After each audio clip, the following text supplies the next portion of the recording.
International book of वर्ल्डमध्ये hat trick केलेली भारतातील पहिली digital media press media live.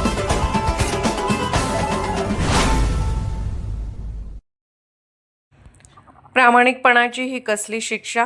2 लाखांच्या अनुदानासाठी शिरढोणात बळीराजाचा डोळ्यात अश्रू आणणारा आक्रोश।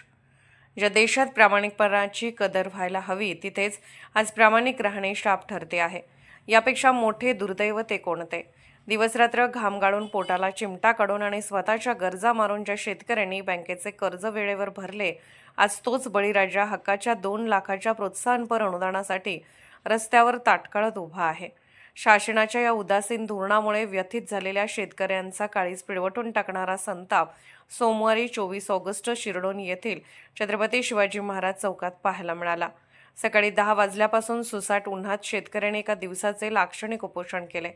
आम्ही काय पाप केले हो, कर्ज वेळेवर भरले म्हणून नियमित कर्जफेड केली हीच आमची चूक ठरली का? हा थेट सवाल जेव्हा विश्वास बालीघाटे, बाबूराव कोईक, कल्लाप्पा शिवमूर्ती आणि दत्ता लाडगे पाटील यांनी विचारला तेव्हा उपोषणस्थळी उपस्थित प्रत्येकाचे डोळे पाणावले। घरात 18 विश्व दारिद्र्य असतानाही बँकेचे देणे वेळेवर दिले पाहिजे या एकाच निष्ठेने काम करणाऱ्या या प्रामाणिक बापाच्या पाठीवर कौतुकाची थाप पडण्याऐवजी त्यांना अनुदानापासून वंचित ठेवले जात आहे।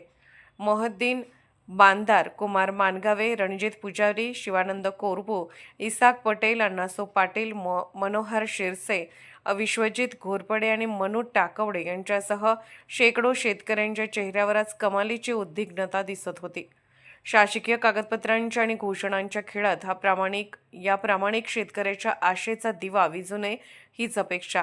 आता तरी शासनाला या बळीराजाच्या वेदनेची जाण होईल का आणि त्यांच्या हक्काचे 2 लाख रुपये मिळून त्यांच्या घरात आशेचा किरण येईल का, याकडे सर्वांचे डोळे लागून राहिले आहेत। प्रेस मीडिया लाईव्हसाठी शिरढोण येथून हैदर अली मुजावर।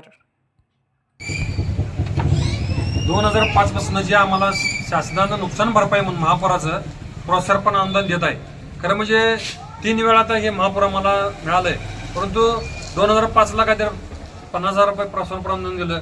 नियमित जे नियमित कर्ज भरत आहेत सोसायटीचं, नॅशनल बँकेचं, त्या मनानं जे थकीत आहेत ते थकीत त्यांनाच त्यांचं कर्ज माफी होते, परंतु जे नियमित भरतात त्यांना फक्त 50,000 कुठे 50,000 देतात का 25,000 देतात। अजून मग तुम्ही तसं गेल्या वर्षी महापूर आलंय, अजून लोकांनी मिळणार। आमची मागणी काय आहे? आमची हेच जे सरसकट आम्ही जे वर्षाला आम्ही सोसायटी फोडतो, बँका फोडतो, ह्यांनी 2 लाख माफ व्हायला पाहिजे। तेव्हा कुठे तर केडीसी बँक चालणार आहे, नॅशनल बँका चालणार आहेत आणि इथून पुढच्या काळात लोकांचे आपल्या शेतकऱ्यांनी चांगलं ते वळण लागणार आहे आणि व्यवस्थित सोसायटी बँका चांगलं चालणार आहे। नाहीतर असं जर करत राहिलं तर थकीत आम्ही जे भरतोय ते सुद्धा थकीत राहायचे उद्या पाळी आहे आणि सगळं मोडीच निघणार आहे। मुख्यमंत्र्यांनी एवढा विचार करावा की आता जे प्रोत्साहन 2,000 देणार आहे ते 2 लाख द्यावं एवढीच आमची इच्छा आहे। अहिल्याबाई होळकर कर्जमाफी योजना जी जाहीर केलेली आहे त्याच्यामध्ये 2 भाग केलेले आहेत। त्याने नियमित कर्जदार यांना 50,000चं प्रोत्साहनपर अनुदान आणि थकीत कर्जदारांना 2 लाखापर्यंतचं अनुदान जाहीर केलेलं आहे। परंतु नियमित कर्जदार जे भरणार आहेत त्यांच्यावर अन्याय होत आहे आणि तो अन्याय रोखण्यासाठी आज आम्ही शिरढोण ग्रामवासीय सर्वजण इथं 1 दिवसीय लाक्षणिक उपोषण करीत आहोत। तर दरवेळेला सोसायट्या काय करतात, मार्च अखेरला रेग्युलर व्हावं म्हणून त्याने शेतकऱ्यांच्याकडं कर्ज भरून घेतात आणि एकदम म्हणजे नगण्य लोक थकीत कर्जदाराच्या यादीत आहेत। बऱ्यापैकी 98% लोक हे नियमित कर्जदार आहेत आणि त्यांना फक्त 50,000 रुपये देणं ही तुटपुंजी मदत असणार आहे। तरी शासनानं याचा विचार करून जास्तीत जास्त शेतकऱ्यांना त्याचा लाभ व्हावा यासाठी सर्वांना 2 लाखापर्यंतचं प्रोत्साहनपर अनुदान द्यावं ही आमची मागणी आहे। प्रेस मीडिया लाईव्ह न्यूज चॅनलला लाईक करा, शेअर करा आणि सबस्क्राईब करा।